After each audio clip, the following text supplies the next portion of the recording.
მივესალმოთ თოზ გულმამედლის.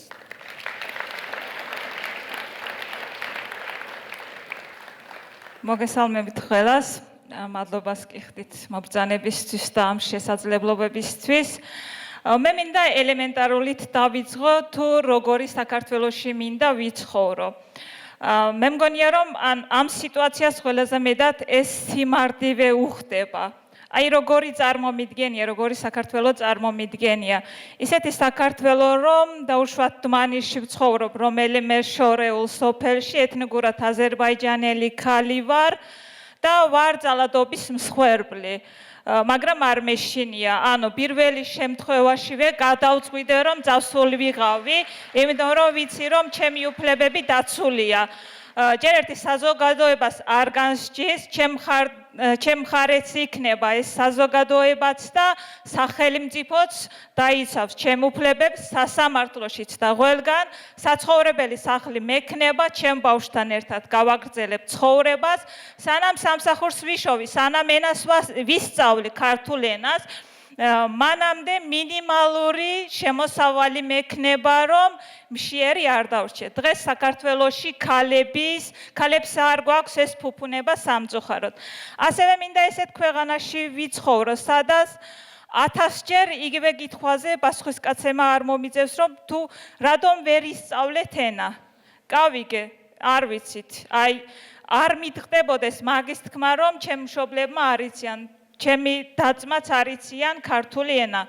არ იციან. 60 წლის ადამიანი თავიდან ვერ დაიბადება და თავიდან სკოლაში ვერ ივლის, ვერ ისწავლის. თუმცა ესეთ საქართველოში მინდა ვიცხოვრო, რომ ჩემი მშობლებიც დანარჩენი მოსახლეობასთან ერთად იგივე უფლებები ჰქონდეს, იგივენაირად ხელმისაწვდომობა ჰქონდეს საბაზისო ელემენტარულ რესურსებზე, როგორიც არის სოციალური დახმარება, როგორიც არის მერიის რაღაცა ძამლების დაფინანსება. ხო, ელემენტარულია, არაფერს არ ვითხოვთ ისეთ რაღაცა სასახლეებს და იმას ელემენტარულს ვითხოვთ, თუმცა ამ ელემენტარულზე ჩვენ არ გვაქვს ხელმისაწვდომობა. ელემენტარულია ისიც, რომ ჩავრთე ტელევიზორი და გავიგო რა ხდება ჩემ ქვეყანაში. თუ ენა არ იცი, ჩართავ ტელევიზორს, ყველაფერი არის ქართულად, ამაში ცუდი არაფერია, მაგრამ ასევე უნდა იყოს აზერბაიჯანულადაც, სომხურადაც და კიდევ რამდენი ენაც საჭიროა. ხშირად მაგაზე რომ საუბრობთ, ამბობენ რომ ეხლა თქვენ რომ მოითხოვთ ეთერს, ხო, სხვებიც მოითხოვონ. მოითხოვონ. ანუ მაგაში რა არის, ანუ ვერ ხვდები რატომ არის საშიში რომ ტელევიზიაში, ანუ სომხურადაც გავიდეს, აზერბაიჯანულადაც გავიდეს და რუსულადაც გავიდეს. ანუ რას კარგავთ? მართლა ვერ ხვდები რას კარგავთ ამით. თუ ისედაც ამისთვის არის სახელმწიფო ბიუჯეტი, ხო, ამ შემთხვევაში საზმაოს გულისხმობ. რატო არის საშიში რომ ეს ბიუჯეტი დაიხარჯოს სწორად? ასევე მინდა ისეთი საზოგადოებაში ვიცხოვრო, რომ შიშები არ მქონდეს. ანუ ტაქსში რომ ზივარ, თ და ტს დრო შემეშალოს, მაგის მეშინია რომ მაგით გაიგებენ რომ არ ვარ ქართველი.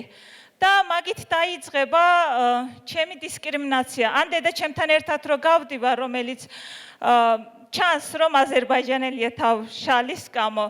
ჩანს და სულ ესე შიშით ვარ, სულ ფრთხილად ვარ, რომ დედა ჩემიც ფრთხილად არის, რომ არ გავაღიზიანოთ სხვები და რამე ცუდი არ თქვან და ხასიათი არ გაგვიფიჯონ.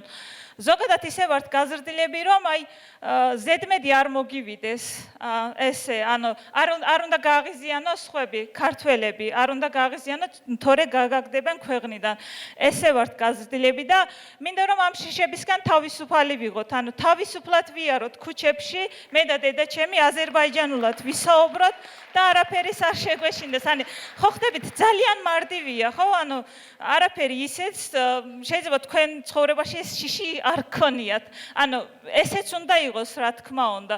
და ასევე ისეთ ქვეყანაში, რომ დედებს არ მოუწევდეთ საკუთარი შვილის დატოვება და საზღვარგარეთ წასვლა იმისთვის, რომ შვილს რაღაცა ელემენტარული საჯროებები რომ დააკმაყოფილოს. ასევე ესეთ ქვეყანაში მინდა ვიცხოვრო, რომ აი შშმ-ბირები იყოს ინტეგრირებულები. როცა ჩემ სოფელში მოვითხოვე სტატისტიკა თუ რამდენი შშმ ბავშვია, ნუ გამოვიდა რომ 100 ბავშვია შშმ და როცა ვეუბნები ამის შესახებ ჩემ მეგობრებს ამბობენ რომ მე არ მინახავს შშმ ბავშვის ჩვენ სოფელში. პრინციპში მეც არ მინახავს მიუხედავად ამისა რომ რამდენჯერ გარდაგარ მივლია მთიან სოფელში. იმიტომ რომ ეს ბავშვები არ დადიან, არ ჩანან.